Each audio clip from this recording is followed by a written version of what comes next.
I'm not inclined to make mountains out of molehills. As a child, my history teacher described me as silent in the extreme. I didn't know what it meant, so later at home I looked it up and found that it meant restraint and was a little talkative. This is largely true today. In fact, at work, I am known, or rather was known, as Laconic Lewis, because my name is Lewis Porter. I earned a degree in business administration, and my first job was at Arthur Long Associates, working with Arthur Long himself, who founded the company 30 years ago. While I wasn't exactly what you would call his right-hand man, I was certainly in the top tier of his management team. After being there for 3 years, I met Penny Lane, who worked in the marketing department. Yes, her father, Arnold Lane, was a Beatles fanatic and a bit of an idiot, at least in my opinion. We hit it off, fell in love, and got married. We bought a 3-bedroom apartment in a fairly decent part of our city, not far from our company's offices. While Penny wasn't exactly my first girlfriend, she was the first woman I truly felt comfortable with. Am I quiet and shy? Probably looking back on my life. But with her, I felt open. We talked late into the night many times, talking about having children and thinking about buying a 4-bedroom detached house in an up-and-coming part of town. Obviously, I loved Penny, but as it turned out, Penny no longer loved me. I wonder if she ever loved, but she didn't have the decency to tell me about it. How did I know about this? I will tell you. Arthur has always been interested in the company attending trade shows, from the early days when he would pose as a visitor and wander around the trade shows meeting people, making business contacts, and avoiding being thrown out by security, to the present day with Arthur Long Associates' often sponsored exhibitions.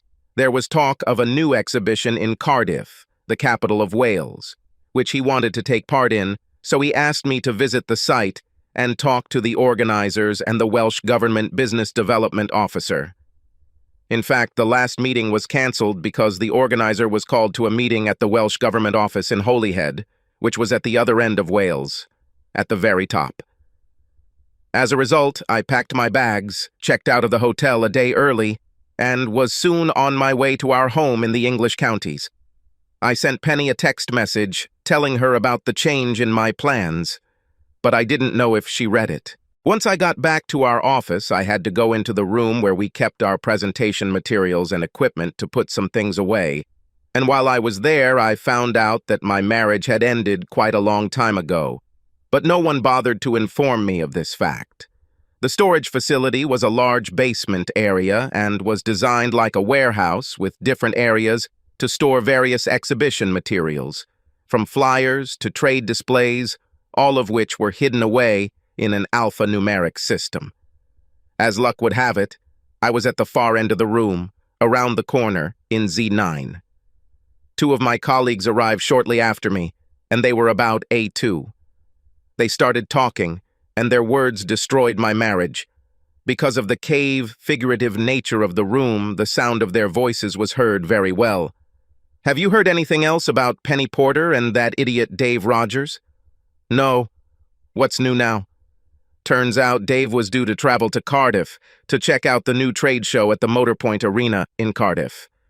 But he turned to Arthur and said, "Why not send Porter? That way he will be out of the way of what I have in mind." Wow! Was he that arrogant? Insolent bastard? I don't know why Arthur puts up with this. And he had to know what Dave meant to keep a good eye on Penny Porter. In fact, all this is due to nepotism.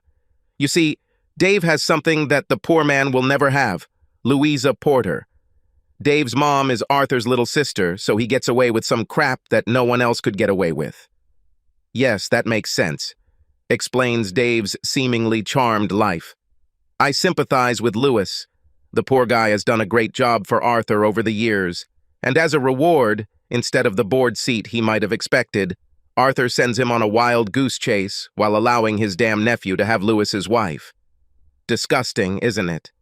Do not say. I've been thinking about how to anonymously warn Lewis, but it's not easy. I can't let this come back to Arthur or I'll lose my job, and with this damn mortgage we've taken on and the costs of our 2 kids, I just don't dare take the risk.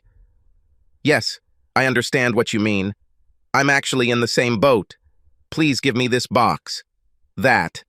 They've been doing this for at least a few months, and Lewis hasn't noticed anything, or at least he hasn't done anything about it.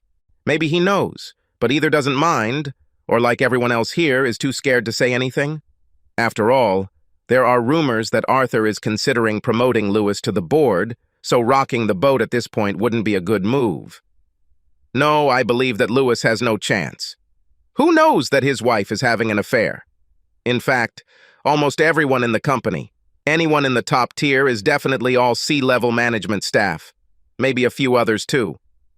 Maybe. Well, you know how rumors spread. Anyway, is it true that Penny is going to divorce the poor guy and marry Dave? I heard it too, although I don't know if this is 100% true. They left the room having done their job and at the same time destroyed my marriage. I didn't even recognize their voices. I finished putting my things away and decided to leave the building. It turned out that everything I thought was wrong. The love of my life and my wife was neither the love of my life nor my real wife. My boss, friend, and mentor was truly a vile piece of crap, and my career at Arthur Long Associates was nothing like I thought it would be. In fact, it was all over. My colleagues, whom I thought I could trust, were clearly not worthy of my spit, let alone my trust. In a matter of minutes, I lost everything that was dear to me. My wife, my future children, my home, and my job. Both my parents died before I met Penny. I was the only child, which is why losing Penny was such a big deal for me. It was like that song from Donkey many years ago. You are everything to me, the sweetest song I could sing. But alas, not now. I wanted to tell someone, but who? In fact, since I was back a day early, I didn't see anyone who might recognize me, so I could run away from work and try to figure out how to deal with this shitstorm. I booked a room at a local Premier Inn and Googled a good divorce lawyer. Find a better one before this bitch does. Luckily, I was able to book a Zoom appointment almost immediately. There was only one local law firm, Pleasant and Pleasant, that offered this service, so I went with them, and spoke with one of their matrimonial services, Ms. Jane Pleasant. I explained to Miss Pleasant everything I knew. She took notes, looked at me through the screen, and asked, "What do you want, Mr. Porter?" "I want to divorce her for adultery." "But don't we need proof? Hire a private detective and all that?" In the old days, long before my father was born, the only way to prove adultery was to catch the guilty couple in the act through independent witnesses, photographs, etc. Hiring a private investigator is an option, but they are limited by laws governing collection data. Email interception has always been illegal, and privacy laws have been strengthened to prohibit phone tapping, email hacking, and the like. We use a local detective, a former policeman. His name is Jeff Lithgow, and he runs a company called Detective Investigations. If you want, we can do all this for you. He won't do anything questionable or illegal. But if evidence is found, Jeff will provide it. Let's say it will not be cheap, his fees and ours. But as someone once said, what price can you put on peace of mind? I agreed with her, but I still needed to know how much I would have to fork out. I'll email you the cost of filing for divorce, but don't worry, we'll sort it out for you. Which is $600 plus. Jeff's fees will probably be $1,000, and our costs will start at $5,000 sterling as our first tranche, but I will keep you informed of any possible additional charges. However, we are a family-owned law firm, and strive to keep our fees reasonable. Do you think I'll need a detective? Well, she paused for a moment, then nodded her head. Yes, I would advise you to hire Jeff. We've been working with Jeff since he left the police force to start his own agency, and he's very, very good. Unless your wife suddenly feels remorse and says, "Yes, honey, I had sex with Tom, Dick, and Harry. I agree to your terms of divorce. Otherwise, you will need Jeff's expert help.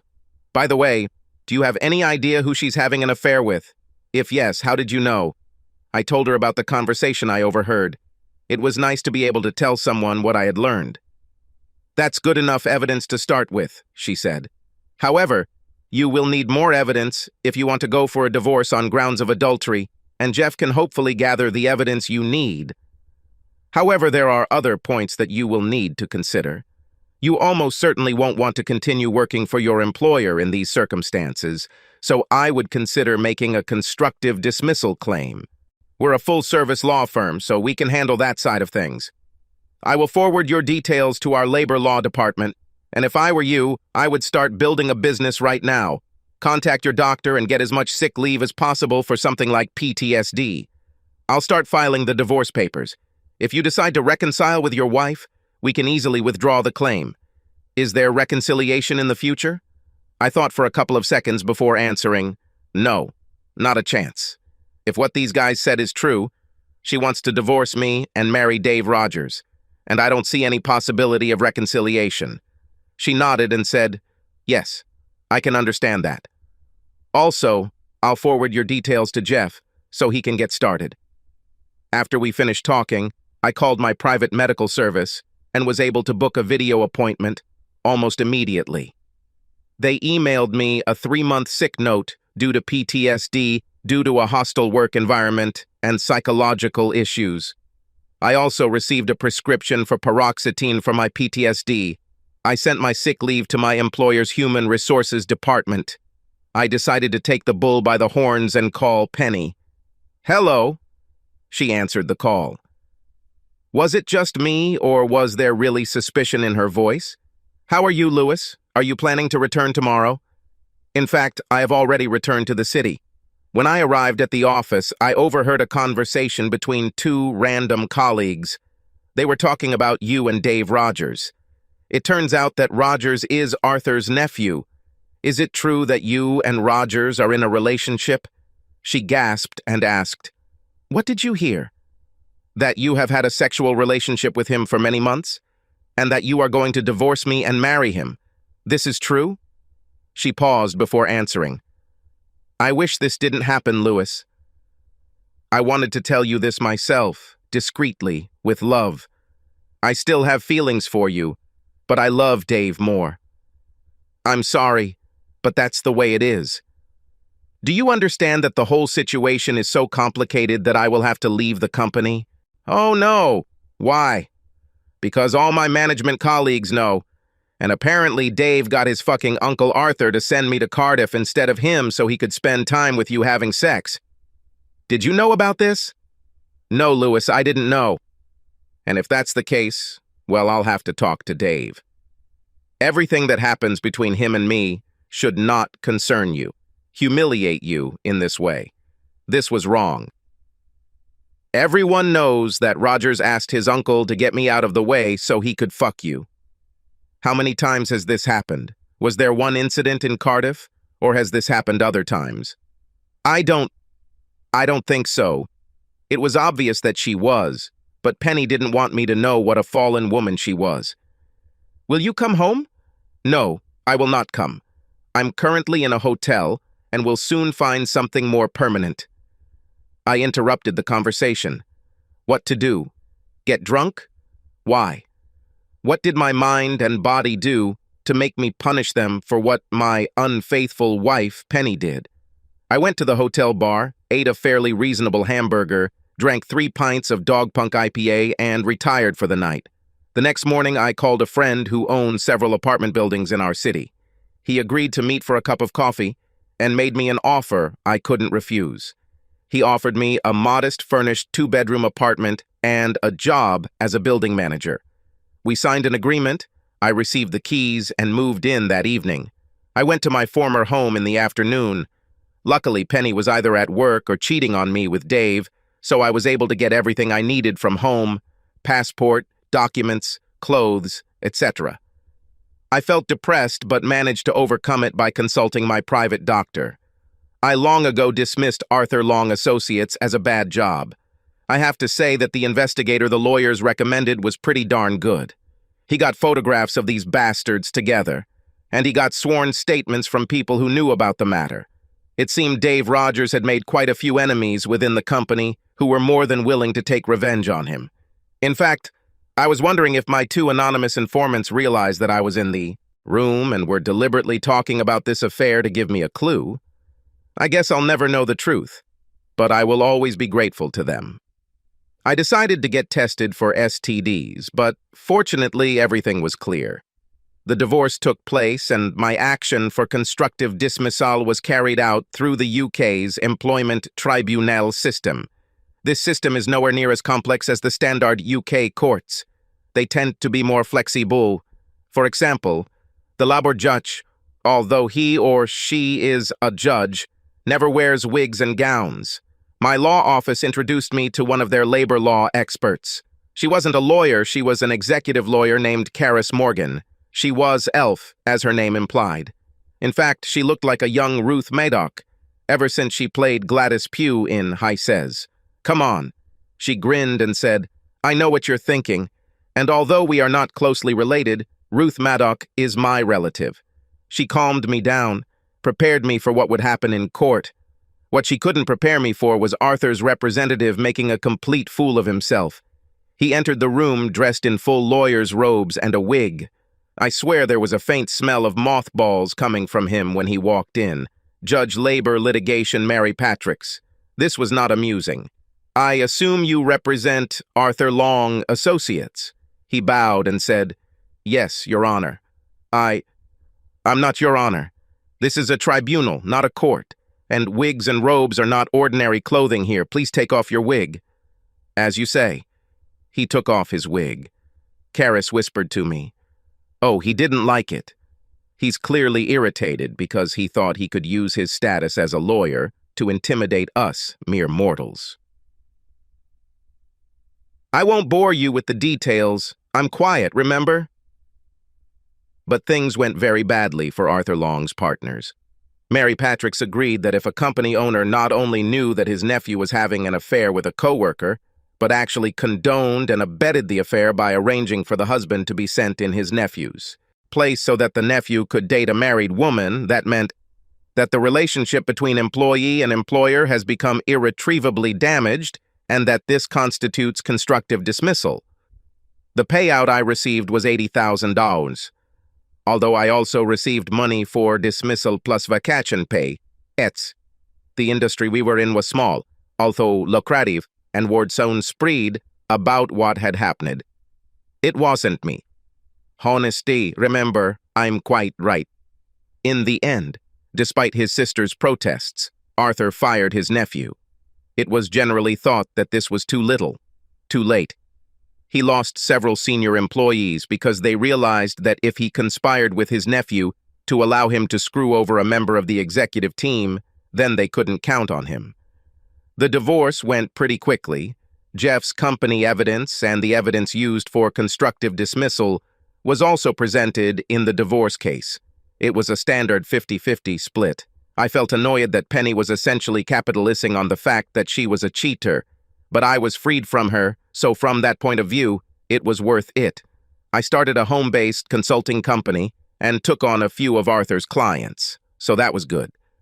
After the money from the tribunal case was transferred to my bank account, I decided to work up my courage and called Caris and asked her to meet and have a drink. To my joy, she agreed. She looked great and surprised me, but in a good way, by ordering a pint of Brains SA, a beer from South Wales. I had my usual pint of Dog Punk IPA, but nothing more. Yes, I'm silent, but not stupid. We chatted while we drank, and it turned out that she was born in a small town in mid-Wales, which was actually very close to where my grandparents farmed. She took my hand, looked me in the eyes, and said, Look, I knew there was something special about you. You're a Welshman undercover. We both laughed at her joke. I fell in love with her, and not just because she looked like Ruth Madoc. We dated over the next few weeks, going to the movies, drinking, restaurants. I invited her to my house for dinner, which I prepared. Over the meal, after drinking a glass of Welsh vineyard wine, I took her hand and told her how I was developing feelings for her.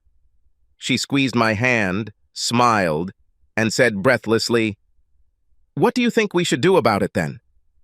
She looked at my bedroom door. Well, it certainly happened faster than I even dared hope. I nodded, smiled, and went forward. Yes, we made love.